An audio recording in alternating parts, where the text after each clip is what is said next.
welcome everyone to this interview, this session, the first one of hopefully many to come at SFU's Burnaby Mountain campus on the unceded territories of the Tsleil-Waututh, Musqueam, and Coquitlam peoples.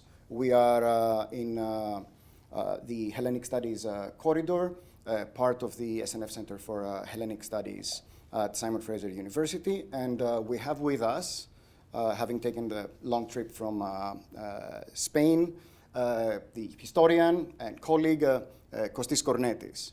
Before we proceed with our interview, an interview that will be conducted by myself, Dimitris Kralis, and my colleague Irini Kotsovili, I'll ask Kostis to tell us a bit about his journey, other than the Madrid-Vancouver one, the academic journey that got him into history. Mm-hmm. Thank you so much, Dimitri, Irini, for having me. It was a long journey. I started off studying history in Munich, then London. I took my PhD in Florence.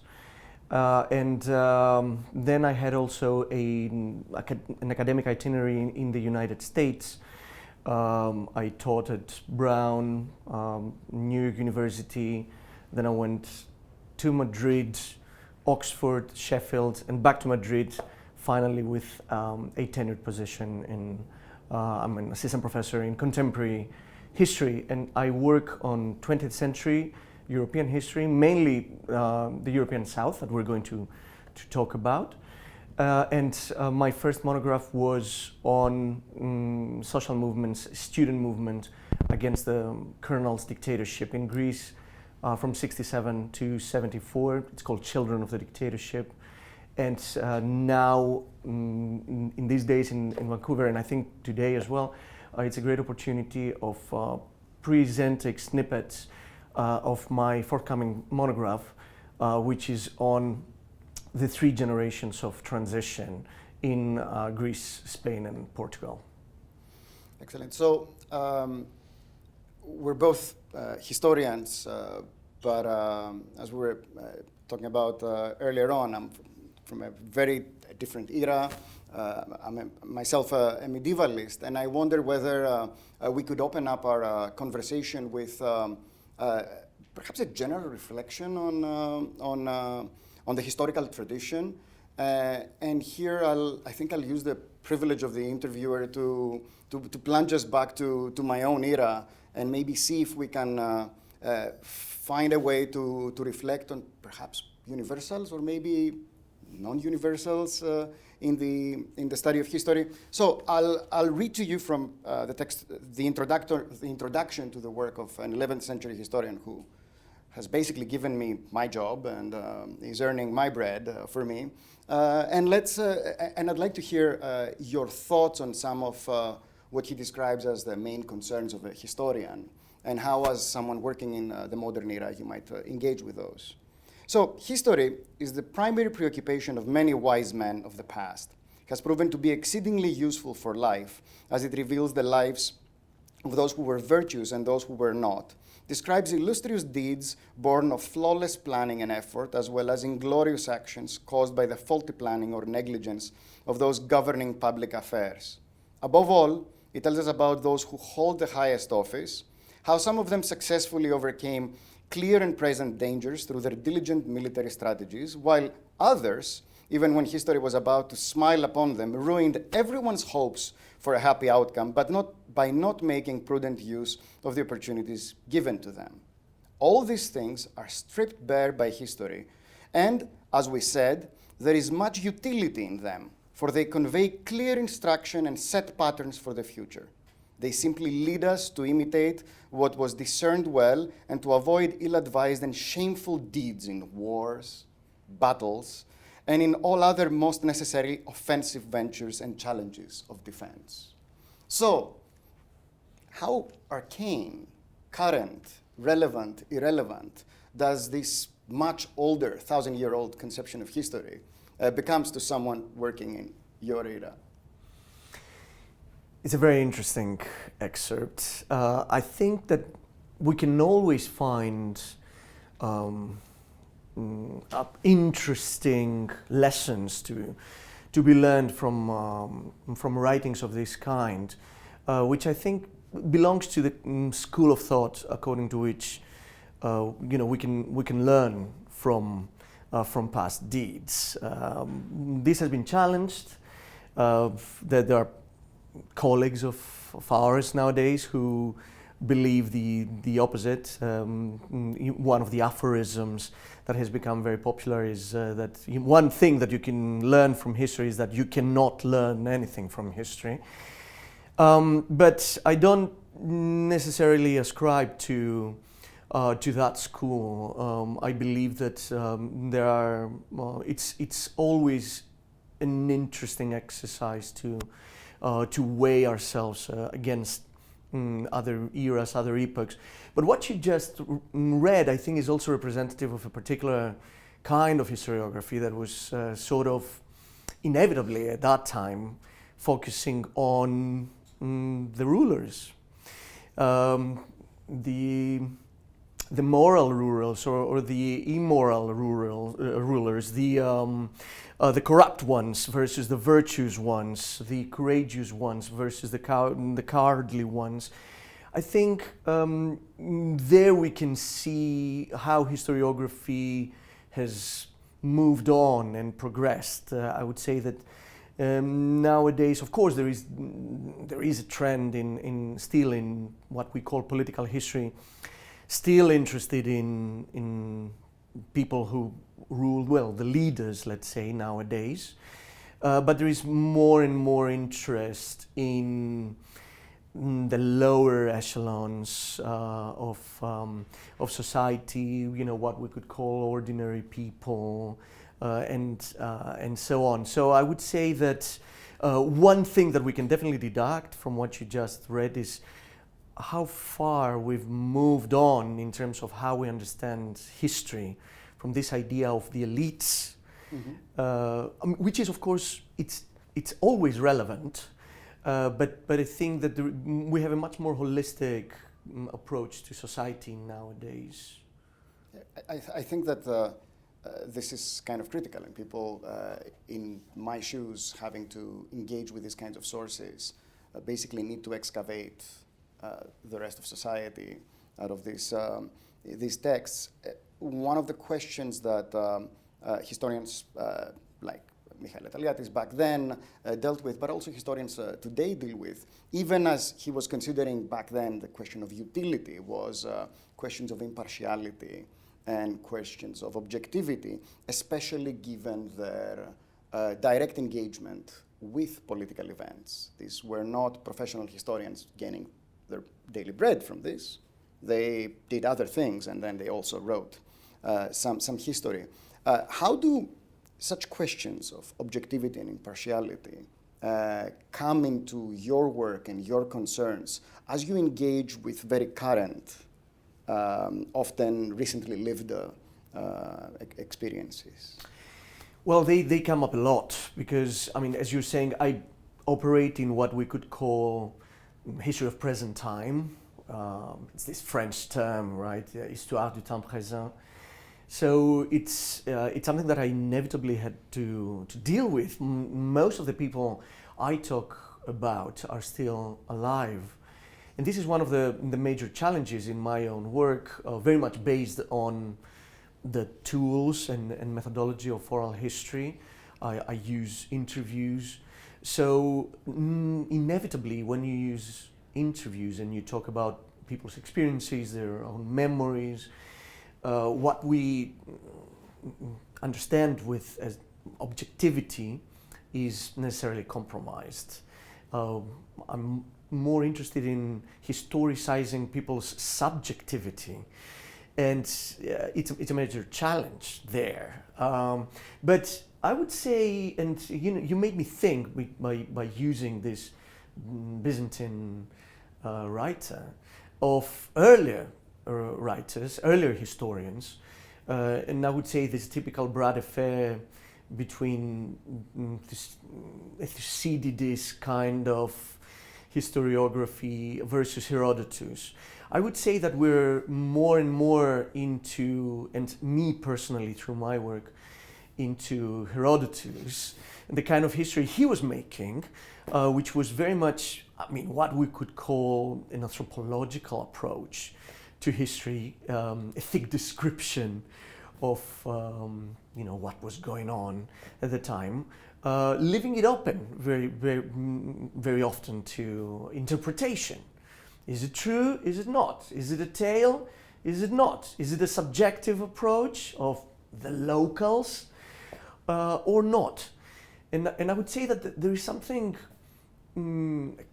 particularly and strikingly modern about the way in which Herodotus was thinking about history. I mean, of course, there are many modern elements in Thucydides. I'm far from discrediting his approach, but I would say that the 20th century, especially the second half of the 20th century, in terms of historiography, and people who influenced me historiographically, my own professors, my own supervisor, Luisa Passerini, one of the, let's say, founders of what we call oral history nowadays, were much closer to that idea of objectivity somewhat being an unattainable thing, a very 19th century positivistic idea in terms of history, that we don't have to feel necessarily compromised by its weight. Having said that, however, I need to say that I don't subscribe to the postmodern idea, the Hayden White idea of everything is text. I believe that things happened, but that inevitably trying to make sense of them and give them meaning, we need to narrativize them and plot them and so on and so forth. So I would say that I'm trying to carve out a middle ground there, but it's very difficult. I'm really glad you just gave a shout out to Herodotus. In so many ways, for the very reasons that you describe, because of the open-endedness of the historical enterprise that appears in Herodotus' work, and the fact that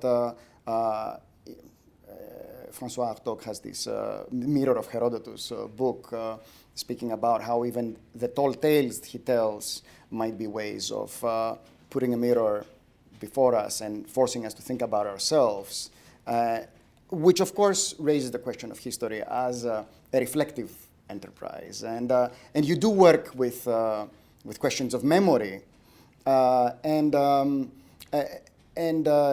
If I were to go down the path of memory, do you see yourself as a shaper of memory through history, as a facilitator for the production of strains of memory through your interviews? How do you see yourself when doing that work?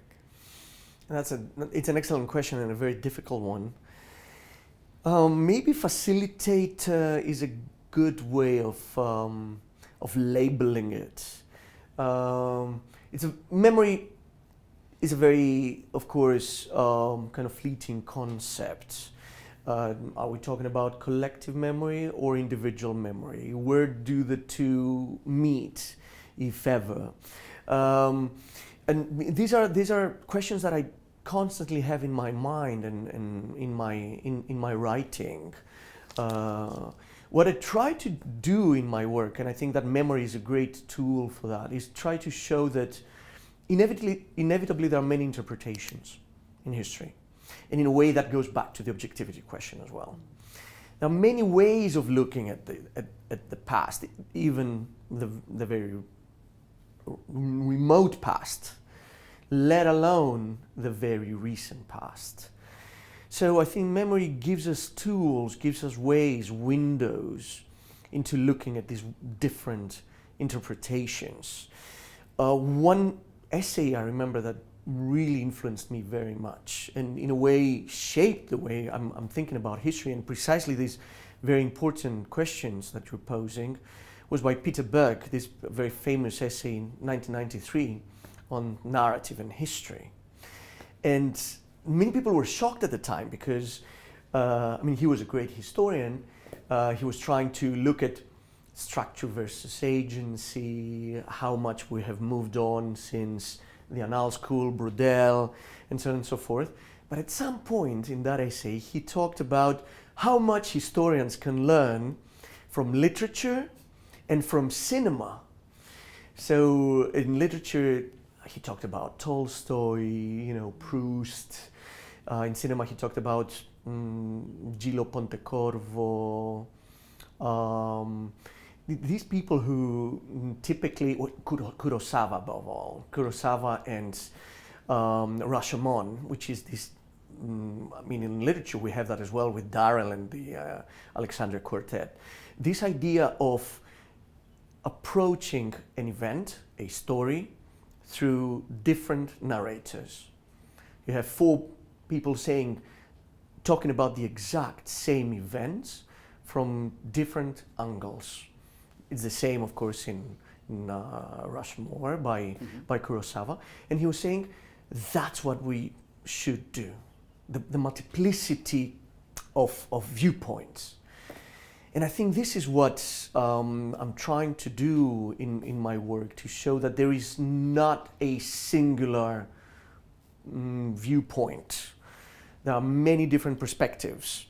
And recently, I think the generational angle that I'm engaging with is also it privileges precisely this, how different generations lived through the exact same event. You get completely different stories. Yeah, I think that this came up in just for the audience's orientation to a talk you had in Vancouver just the other day. This striking generational divide and tension from generation to generation in the interpretation of very much the same kind of event. And thinking of interviews, but also of, to put it crudely, of let's say the data points that go into the kind of work that you do. So you have interviews, and there is an archive at the same time, or archives, or different forms of archives. What do you see as tensions between the interview material and the archival material? Between the very personal kind of story and the archive's tendency to depersonalize. I don't want to ignore Natalie Simon Davis's kind of fiction in the archive notion, but do you see a tension, and how does one productively engage with that tension, if there is one? First of all, I'm an oral historian, as I said, but I belong to a kind of school, maybe old-fashioned by now, in oral history, which believes that before the interviews, one has to go to the archives. The interviews need to be the last stage, the most important, of course, but the last stage in research. You cannot improvise in an interview. You need to have fleshed out, first of all, the archives or the newspapers or the publications, anything about the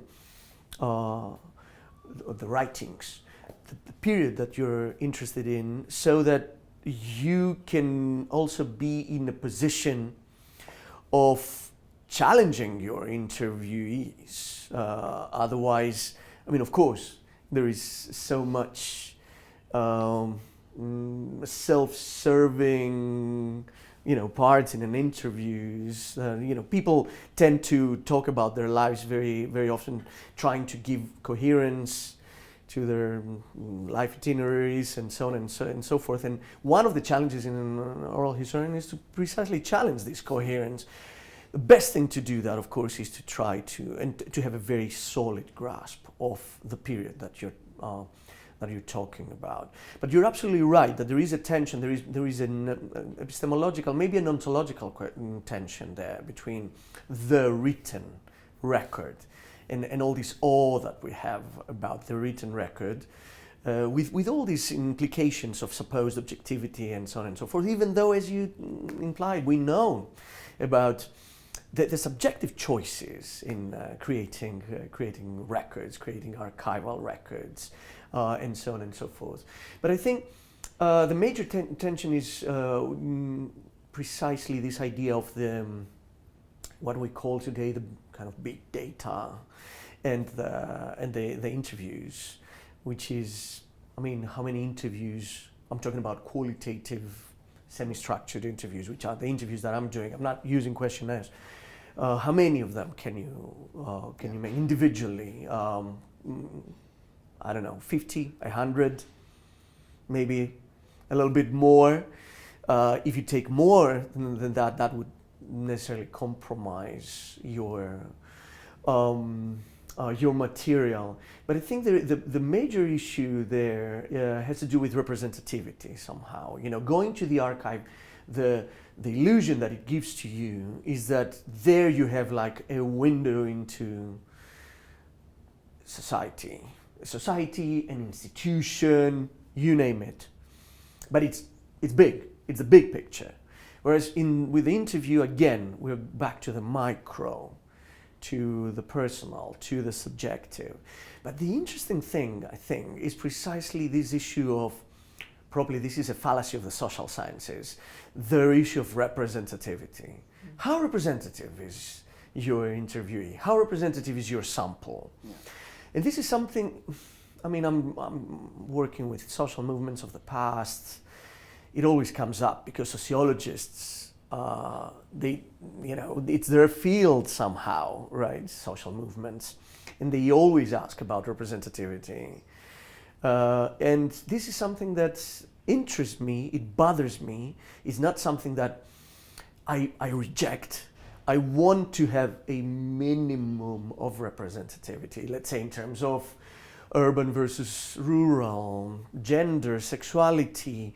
Leaders versus grassroots members in a movement, age, again, generations. But I'm so well aware of the incredible limitations of this idea of representative. There is never a fully representative sample. So again, I'm going back to literature. Again, I'm going back to Tolstoy and War and Peace, where, you know, you have like, how many characters? I don't know, like 5, 6, and through them you get an incredible grasp of the social complexities of the time. Yeah, I think that you kind of anticipated a question I was having about the selection of the subjects, of how do we approach that? To go back to the Byzantine case, first woman historian, Anna Komnene, in the 12th century is very explicit. Look, I've been at the palace. I've met all these guys. I've interviewed them about these battles. I have my representative sample. I know what I'm talking about. And that is a very different enterprise from a social movement, where, as you say, you need to navigate big numbers and really deal with questions of, okay, does this make sense for the experience of the average person? And I'll ask a technical question because I simply don't know. How do you find the person who is not the artist who was there and we know them, or who was not a leader of the lefty organization, so you could trace that person?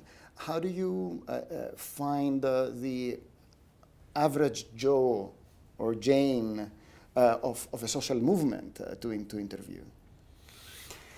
It's a difficult question. It leads us back to this idea of ordinary people. Who are these ordinary people, right? Like history from below. And I have to confess that I had that exact issue, especially in my current research leading to these monographs on the generations of transition.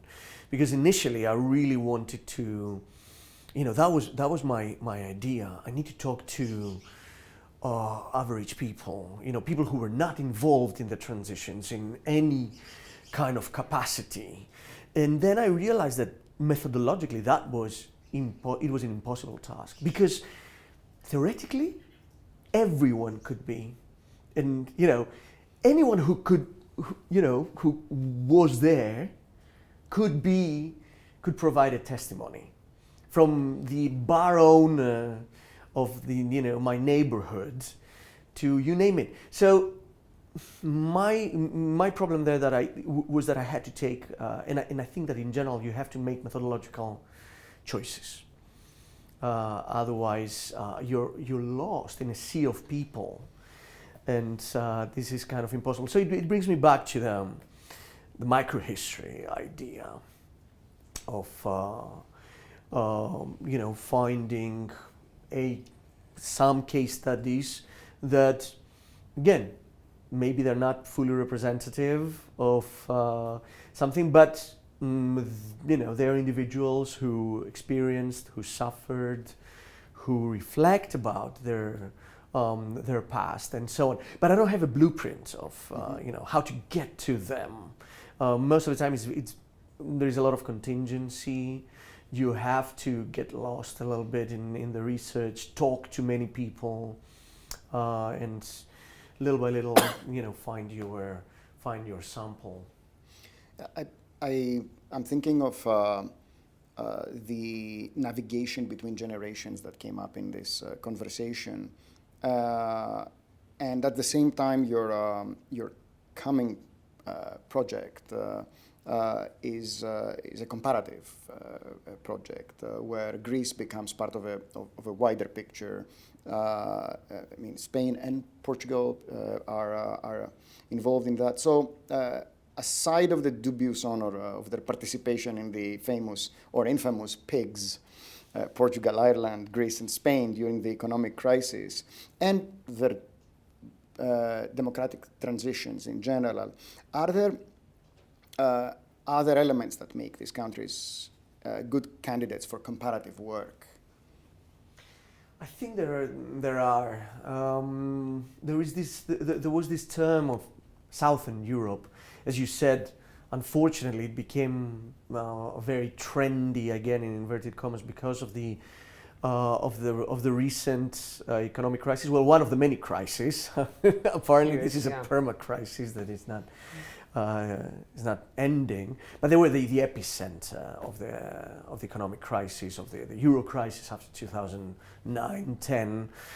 But there used to be a period in which these countries were sort of grouped together as countries which had similar characteristics, and it wasn't just the transitions, because you're absolutely right. There was an entire generation of people who we call now pejoratively, I think slightly pejoratively, transitologists.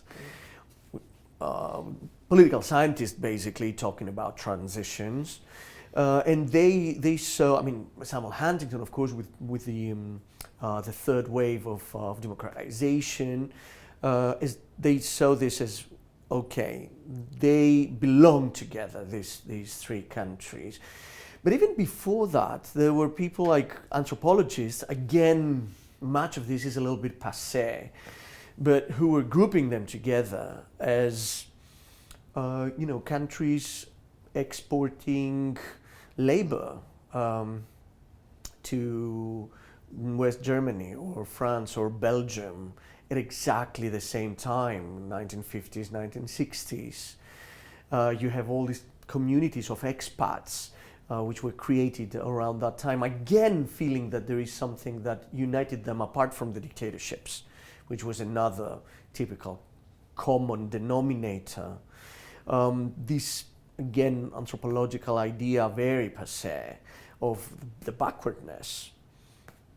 Southern Italy was often grouped together with them. I remind you of Banfield and this idea of immoral familism in the European South. Again, it was incredible that idea of the immoral families was the families as multipliers of patronage, clientelism, corruption, feeding in from family to politics. it became a privileged lens through which to look at this society during the crisis. So all these interpretations were problematic, but they, all of them had some grains of truth in them. In terms of another anthropological school was the one which was looking at the Mediterranean. Portugal is not part of it, but very often we kind of group it together.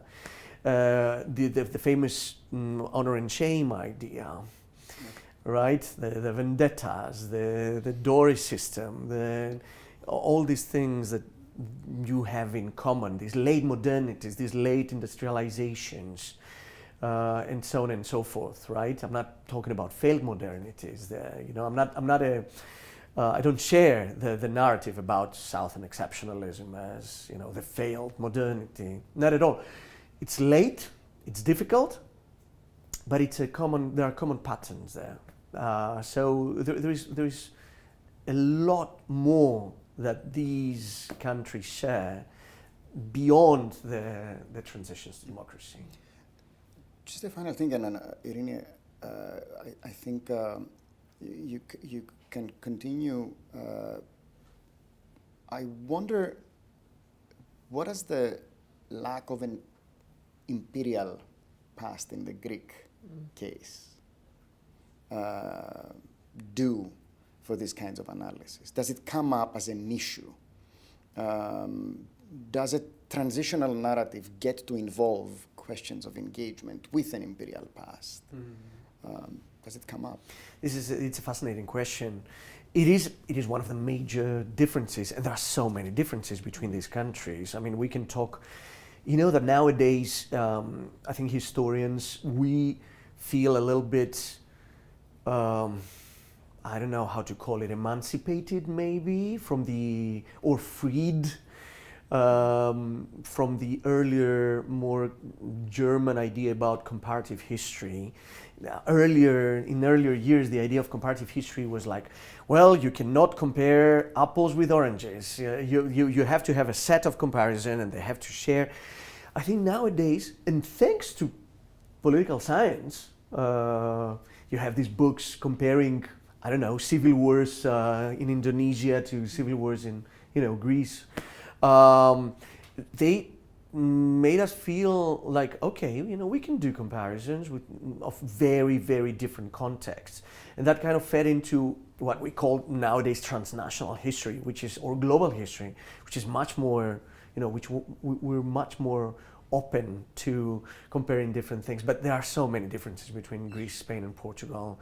The nationality issue in Spain, for example, it's enormous. The weight of the Catholic Church, if you like, right, compared to what's going on in Greece. Of course, there is the weight of the Orthodox Church, but can you really compare the two? How the impacts, right, they have on the societies and so on. And the Imperial Past, of course, is a big one. It doesn't come up so much in the Spanish case. I mean, also because Spain, by 1898, it loses Cuba and the Philippines, right? I mean, it's the last colonies. Then there is, a little bit of Sahara and parts of Morocco, but it's not really registered in the 20th century as an imperial power anymore. It's in total decadence. Even though the Spanish Civil War starts from Morocco and Franco is, of course, stationed in Morocco and all this. But it's not there any longer. This is gone. Whereas Portugal is an imperial power until the 1970s, the mid-1970s. Is the last big imperial power. And, again, we have it in mind registered as this small, backward, Southern European country with colonies. So this is the case in which colonies come up, and they come up also in interviews. I also interviewed people who come from, they are like second generation, from people who fled the colonies after the Portuguese Revolution And I mean, the Portuguese Revolution happened after 14 years of very bloody colonial wars in Guinea-Bissau and Angola and Mozambique. And there are all these white Portuguese pieds noirs, let's call them, who fled. They call it returnees in Portuguese, retornados. And there are these, we're talking about 500,000 people who, I mean, they couldn't stay anymore in those spaces, and becoming little by little independent countries. And they went back to, and there is an entire issue there and a taboo of silences about them in Portugal, and silences about the colonies and the war crimes and all that. So you're absolutely right. I mean, this is an imperial past, which is very painful in Portugal, and it kind of separates it from the other two cases. Okay. May I ask about similarities? Similarities of how the dictatorships come about in Spain, Greece, and Portugal.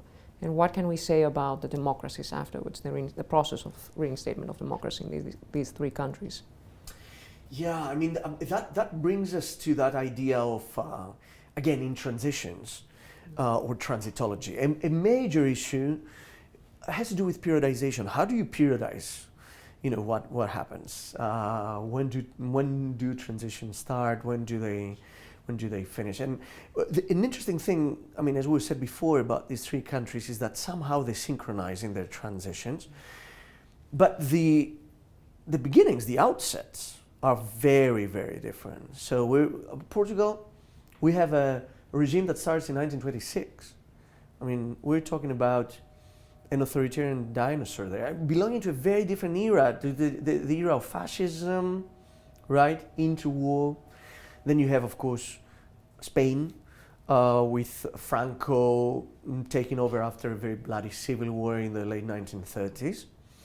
And 40 years of, a bloody dictatorship, very repressive dictatorship, that went through various stages, which I find very interesting, because then Greece is a case of, it's a country that had its own very bloody civil war in the 1940s. Well, you might say that there is a civil war situation going on already in the interwar period, of course, you know, with the monarchists versus the Venizalists and let's call them the anti-monarchists or the Republicans, and so on.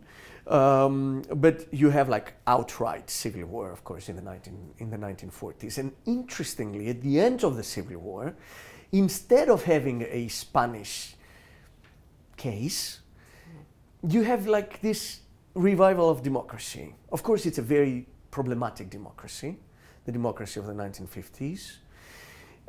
Repressive democracy. The late Ilias Nikolakopoulos, the political scientist, coined the term, or was it sickly democracy, because of course it has all kinds of limitations and so on. The Communist Party was outlawed, political refugees, there were people interned in camps for their beliefs, but there was a parliament, there was a left-wing party participating in elections, campaigning, and so on, despite the violence, despite everything, right? So it's interesting that in Greece, instead of joining the other two, it didn't.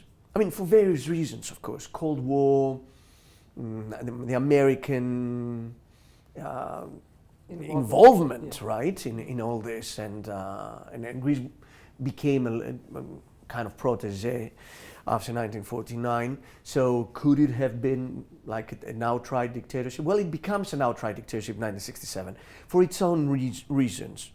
And that, again, is very interesting because in terms of periodization, it synchronizes more with Latin America than with other European countries. You don't have coup d'etats in Europe in the 1960s, really, right? I mean, you have the last ones in the late 1940s in what was called Eastern Europe, and that's it. So it synchronizes with Brazil, Argentina, Chile, you know. But an interesting thing that again brings them together right before the transitions, and to me it kind of makes them comparable, even with this kind of older idea about who can you compare, is what we call bureaucratic authoritarianism. So it's a sort of, they're not fascist anymore, if they ever were, right? I'm talking about Portugal and Spain. They try to become a little bit more technocratic in the 1960s to survive. And they try to modernize to survive. And they open up with enormous limitations because there is, again, torture, political police, communist parties outlawed. But they open up to tourism and to some kind of political liberalization, right? Softening censorship, typical thing. And that's exactly the point in which they synchronize with the colonels and with their own liberalization experiment, which failed miserably because of the Polytechnic uprising of 1973, of course. So it's an interesting moment there that kind of puts them on the same footing all of a sudden, and then their transitions, mid-1970s, again, they're on the same footing. And these are three transitions that happen for different reasons, very different. You have a revolution, first of all in Portugal.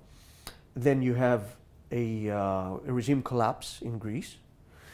And then you have a pacted transition in Spain. So very, very different, but somehow they went together. And there is this idea that the path dependency, the famous kind of political science idea, Robert Fishman and others, who say it's precisely the way in which these transitions happened that kind of conditioned the democracies and the quality of democracy until the present day. Wonderful. What do you consider to be the most important legacies from the dictatorships and this process of reinstatement democracy for a 21st century perspective? Yeah, the legacy issue is an interesting and a difficult one, because it's very difficult to say with certainty, what the legacies are. Very often, for example, during the crisis years, there were references in Greece to from the left or from social movements connected to the left, grassroots, to survivals of authoritarianism, right? In the police, for example, that famous slogan of the junta did not end in 1973, kind of implying these kind of authoritarian legacies. In Spain, you have the same thing. In the 1980s, there was a great scandal about these state-sponsored squads which were fighting ETA, the separatist, the Basque separatist organization, and they were kind of extrajudicially executing alleged ETA members. It became a major issue that tainted the second Felipe González, the socialist government in office. If you look at how commentators were talking about this at the time, but even until today, they were saying this is a legacy of late authoritarianism and a failed transition. This is exactly what went wrong with our transition, a transition that did not democratize the state structures, the police, the army, and so on and so forth. So the other thing, of course, has to do with when we talk about legacies, and then we talked very much about this before, has to do with transitional justice. And there is a lot of feeling that, the issue of, again, the quality of democracy, if you like, in the three cases has to do with, did they go through a transitional justice experience or not? Right now, I live in Spain, so I can say with certainty that in the political dialogue, the present day politics in Spain, this is a major issue, and there are elections around the corner in October, going to take place, parliamentary elections in Spain. It's a major issue. Valle de los Caídos, the Valley of the Fallen, that famous space outside Madrid, which was this mausoleum that Franco built in the 1950s, and where he was buried as well, and which became like a shrine for nostalgics of the regime. There was all this idea of there was never a transitional justice, so it was never a thing of what do we do with this mausoleum? It's still there. It's the most fascistic space that exists in Europe right now, I think. And it's part of the political campaigning. What do we do with this? The government decided to remove Franco's remains from there, and his family agreed to bring them to a family grave. But it's a political, it's a subject about politics now. So there you can see how pertinent what happened or what did not happen in the 1970s is. I think to some extent we're still a little bit haunted, but I know that it's a very kind of heavy term, but I believe that there is some truth to it.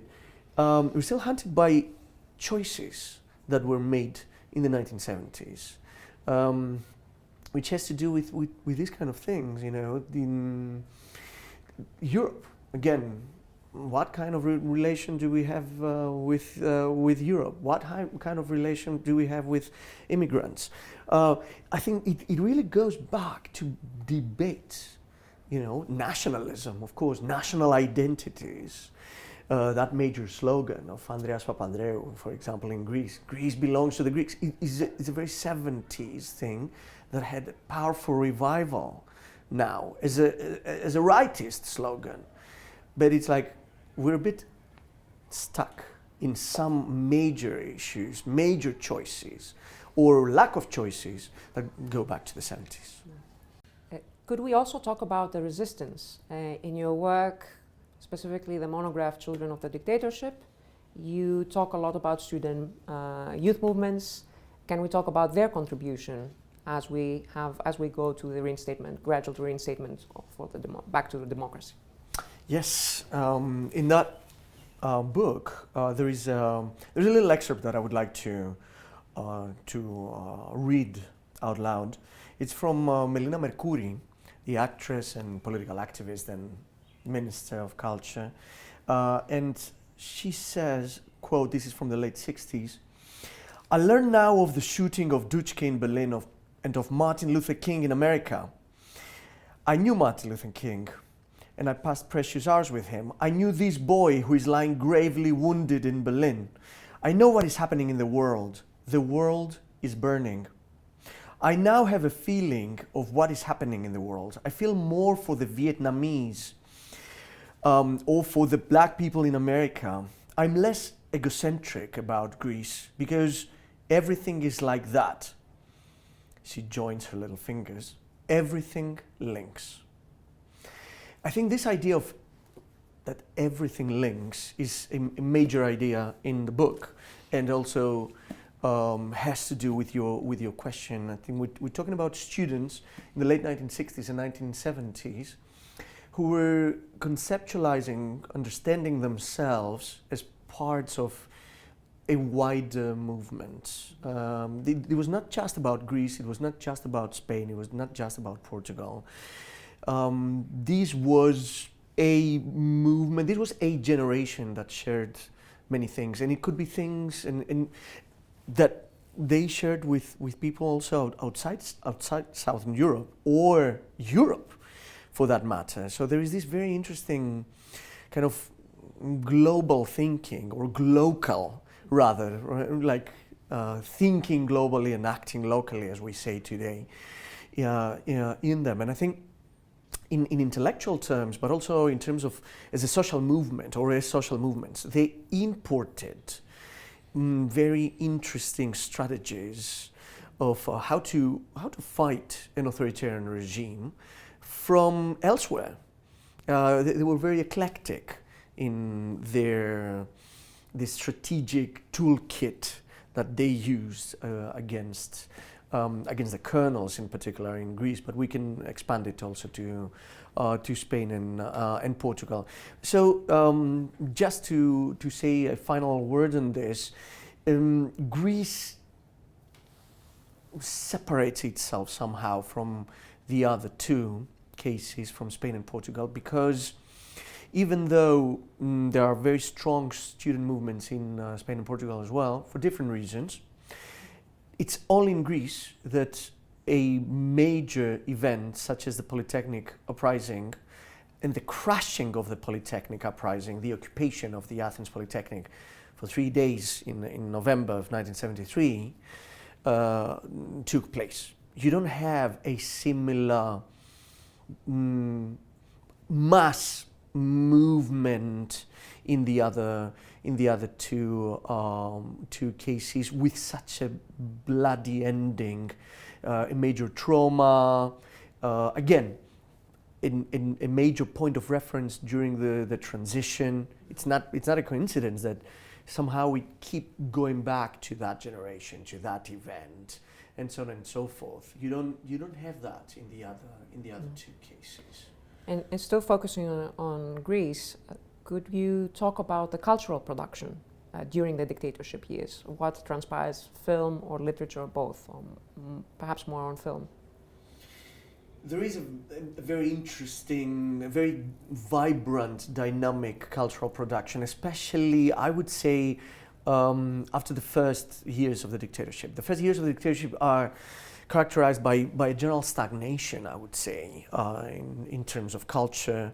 I mean, because of the shock, but the harsh censorship as well. Also, writers, artists, they decided to go silent. This was this typical strategy of we don't want to submit our work to the censorship, right? That changes. It changes after '69 and so on. And in the '70s, there is already a new, let's call it generation or wave of artists who believe that that strategy of silence was not a good one.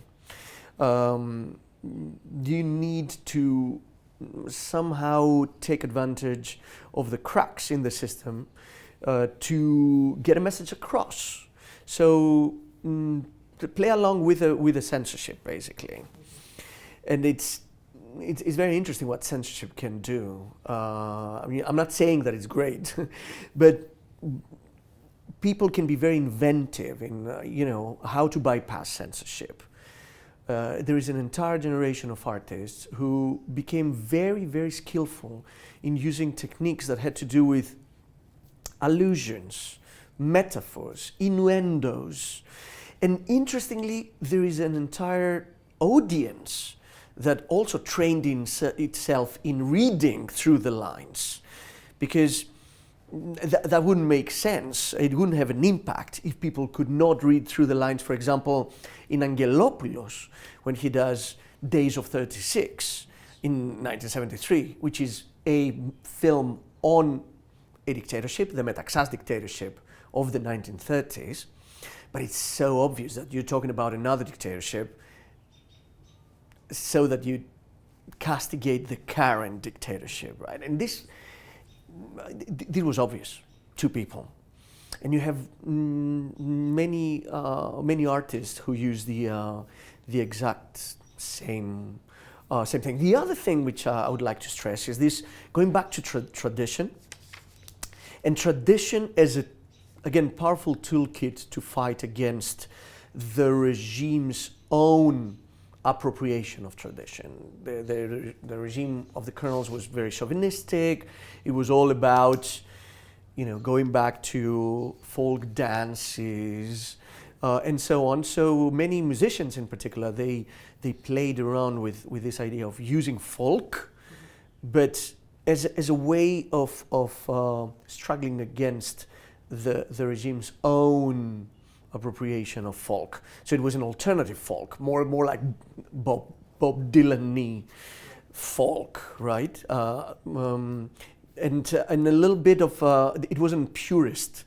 It was like, we're going to undermine the purism of the regime's folk with a folk that was kind of distorted. Yeah. It was like using folk melodies, but electric guitar as well, and distorted voices. So you were undermining tradition. It was clear. Like, Savopoulos, for example, and Marisa Koch and people like that. I also wanted to ask you about films that are reflecting, or TV shows like Our Best Years, Τα καλύτερα μας χρόνια, which have explored nostalgia for that time period, for the dictatorship. And they are very popular. Could you talk a little bit about that? Why do you think they have such an appeal to the audience? Yeah, I think that's a common trend. It's not just in Greece. There is nostalgia for the 60s and 70s, which I think has to do a lot with the aesthetics. It's a highly aestheticized period. It's all about, Beatlemania and bell bottoms and Vespas and things like that. And there is, sideburns, and there is a fascination for this, a supposed period of innocence as well. And you can see that this is shared throughout the European South. So the καλύτερα μας χρόνια that you mentioned is a concept that was initially a Spanish concept, but it proved to be very popular in Portugal, in Chile, in Argentina, and also in Greece, because it plays around with this nostalgia.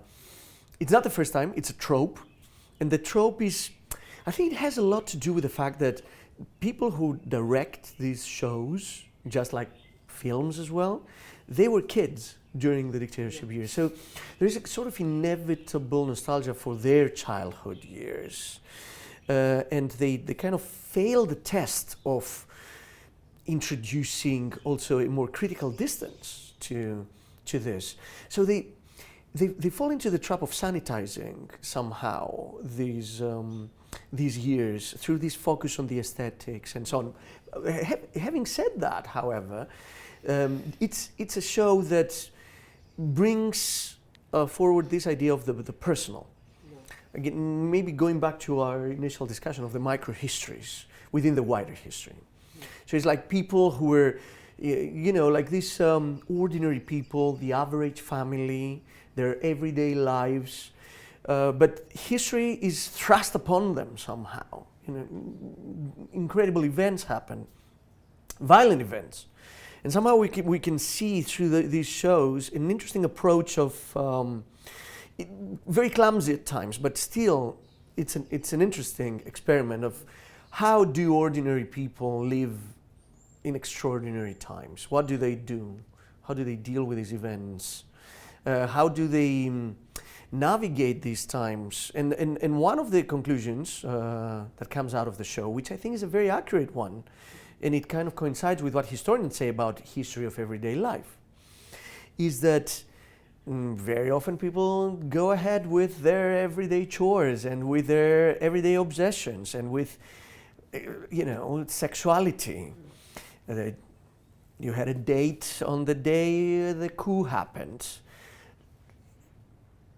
It's like, oh no, there is a martial law that, and people cannot move around, so I'm going to miss the date.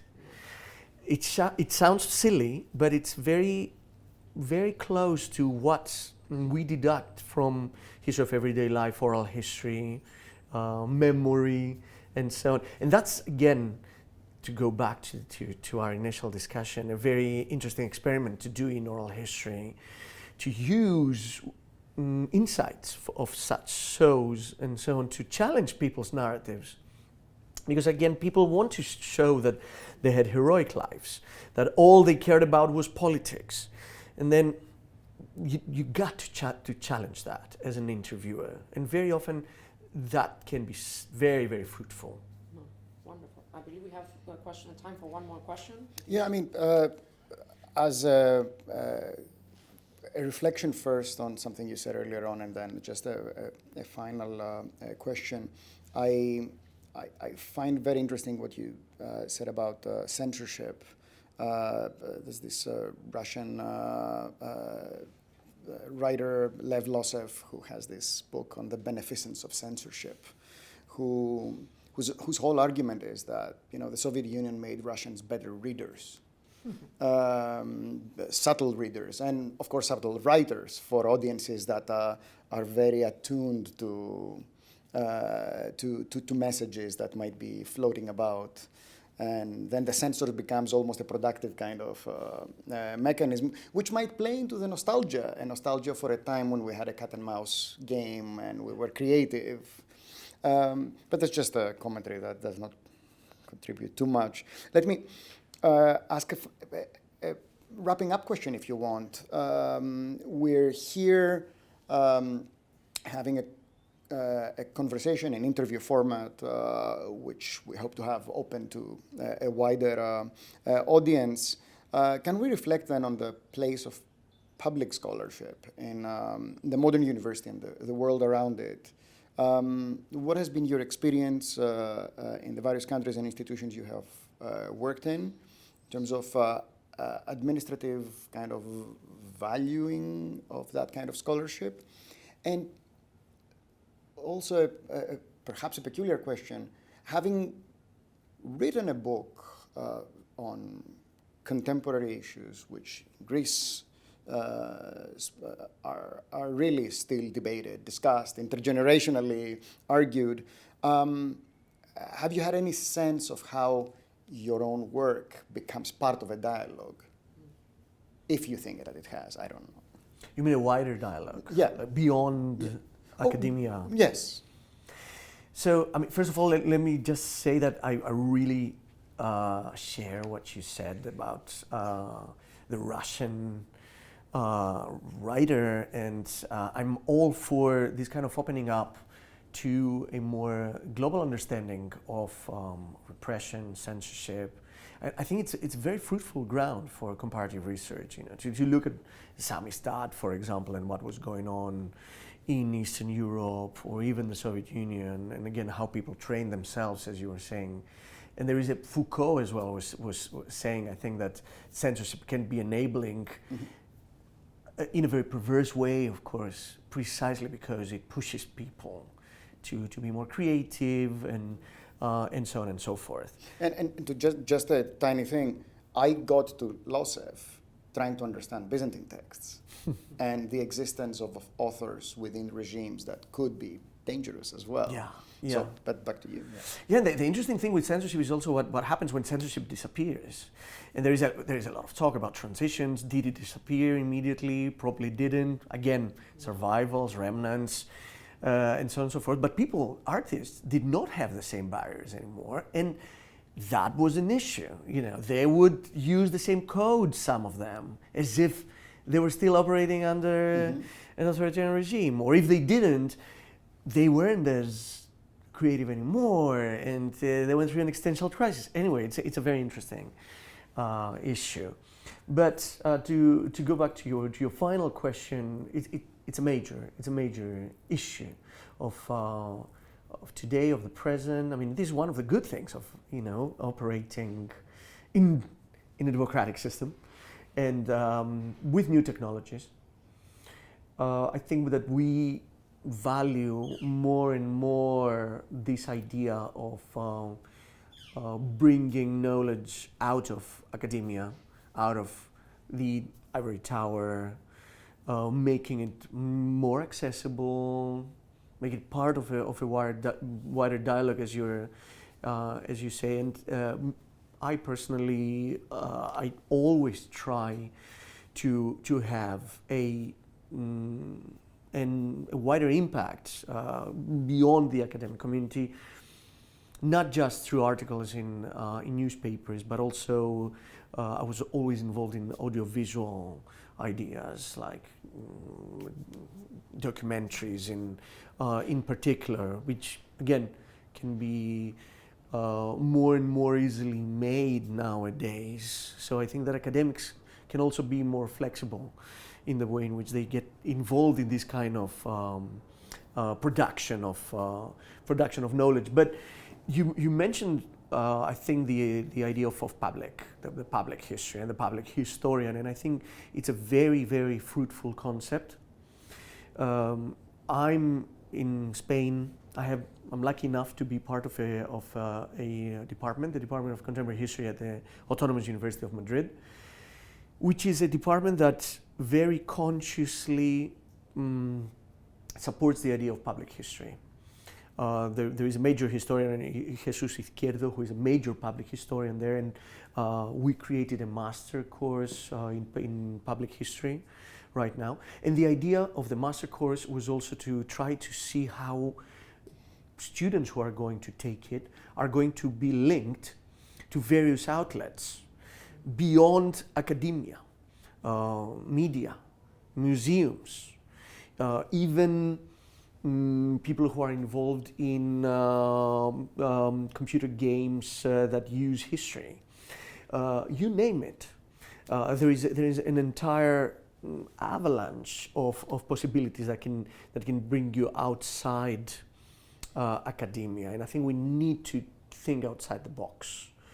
So if I've seen my own work going beyond academia, I think because it tends to be political, and it tends to talk about generations, social movements, student movements. It is somehow something that I don't want to say easily, but it tends to kind of permeate also spaces beyond academia, for better or worse. I think it's for the better. Well, thank you so much for this opportunity to have a conversation, for taking a whole trip to have this conversation and many others that we've had and you will be having on the west coast of the North American continent. It is perhaps a good opportunity for us to point out that Kostis is here with us as part of a 3-year pilot program that has been funded by the Stavros Niarchos Foundation, that was envisaged as an opportunity to bring Greek academics and academics working on Greece from more distant parts of the world towards us and create a circulation of ideas. In the context of this project, we anticipate the opportunity of having also artists and writers who will also join us and then make the trip down to UCLA, our partner in this grant, for exactly these kinds of conversations. And because you closed with the issue of training, informing young historians in ways that do not necessarily lock them into an academic world that is, let's face it, challenging. I also want to point out that part of the very same pilot program that in many ways we're initiating here with this interview is to also provide digital skills to students and to create ways of thinking about careers out of the often very narrowly conceived academic world of history into a world that if I should say, needs historians. Again, thank you very much for being with us, and thank you for all of you who will have watched this video for remaining engaged with the activities of our center.